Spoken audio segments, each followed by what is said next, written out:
So yeah, hi, I'm Safiyya Ingar, and I'm going to do a little piece about the tale of, my adventures in Camden over the years. Yeah. So my first introduction to Camden was the first day I decided to bunk off school officially. It was I was in year 9. Me and my friend Emily made a plan, stick it to the man and head it for Camden for the day. We met up and got the 253 to the outside of Sainsbury's. And the whole journey we were whispering and murmuring, oh my God, we're rebels. We're actually doing this. Like, screw the system, nothing can stop us. But we looked down and noticed we probably should have changed out of our school uniforms first. Like, uniforms in a unified environment, they keep you safe because the colors blend and it doesn't matter if you feel invisible or not. But outside, we were exposed.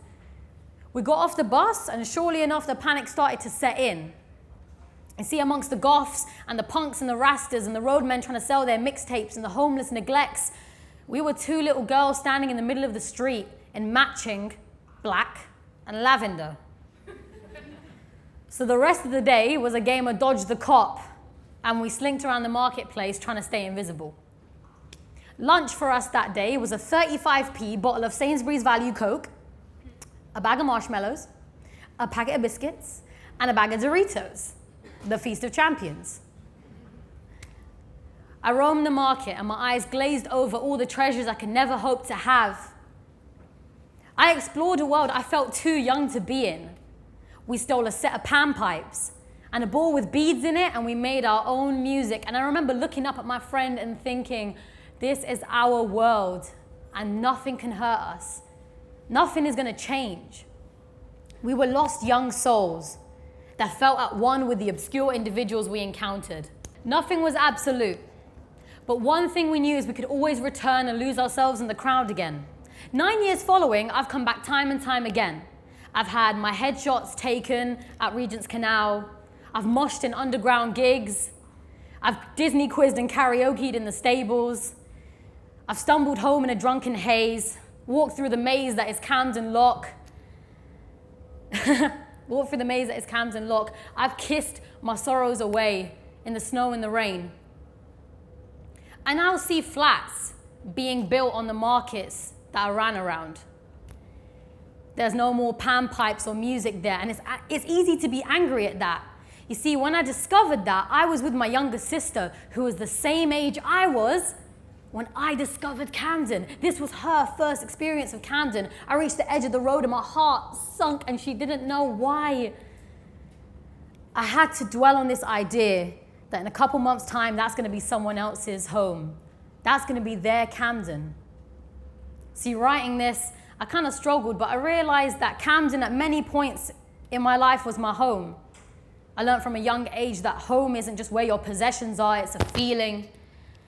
I found home, sitting on corners where I ate churros. I found it on a tank at sunrise. I found it lost in a market with the prints and the patterns and the bongs hanging in the air that smells of weed and food from other cultures, from the cries of the market sellers, from the remixes and Cyberdog, and now the industrial drilling. Home, the word home has many meanings. And one that I found that I kind of really liked was a place where something flourishes is typically found or where it originates from. Now, I know there are people in this room who have memories older than mine of what Camden used to be like. I know there are people in this room that might only know Camden through this sci-fi as hell building. I know my Camden the way I knew it. And it broke my heart that now it's gone. But no matter what's destroyed outside, what we create here today is something new and exciting. It can't be capitalized upon. We can spread ideas and love and words. You will carry home an idea, a quote, an anecdote, a memory, a moving story. And hopefully you'll travel back to your home feeling inspired. I know I've created some new memories here today in Camden. I just dried on a TED talk. And I'm pretty sure 13-year-old me running through that market will be bricking herself if she found out that my new home is standing on stages telling stories for a living. Like, you don't know where you're going to end up in life. If I gave up like I wanted to back then, I wouldn't be here. So thank you so much, and I hope you have a beautiful evening.